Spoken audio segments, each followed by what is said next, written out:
Tempe masa kita goreng tu dia boleh betul-betul rangup macam kerupuk.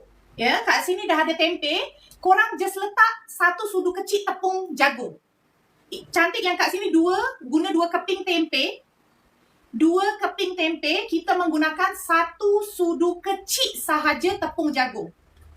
Tak boleh terlampau banyak. Kalau terlampau banyak pun nanti rasa tempe akan hilang.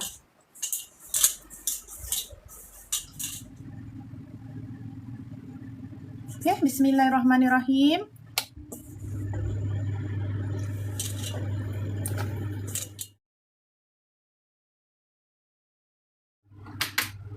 Bilis dah basuh 2 ke 3 kali. Lepas tu kita akan tambahkan lagi tepung jagung.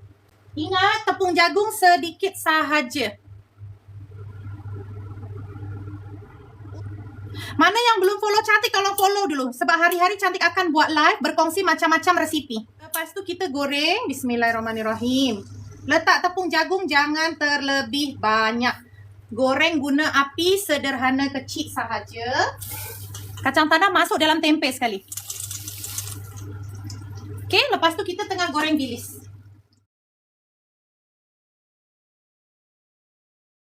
Okey, ini adalah ingredients yang kita akan tumis. Bawang merah, bawang putih, cili padi, lengkuas, serai, daun salam, daun limau purut. Semua ni masuk terus. Bismillahirrahmanirrahim. Guna minyak sikit. Kita akan goreng sampai bawang merah tu berubah warna jadi coklat. Tolong tengok dulu ya. Bila bawang dah mula coklat, kita masukkan gula putih. Masukkan gula Melaka.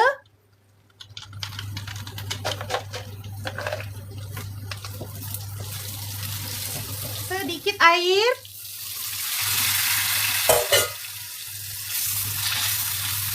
Tambahkan cuka. Pekat manis. Yang ini kita kena masak dia hingga caramelize. Garam masuk sikit. Cuka harus letak tau korang. Cuka ni antara yang buat dia tahan lama. Dah pekat, bila kita angkat dia dah jadi caramelize. Nampak? Dia dah jadi caramelize. Api masih hidup, kita dah masukkan. Bismillahirrahmanirrahim. Api masih nyala lagi ya. Bila rasa dah tercampur semua, baru kita akan matikan api.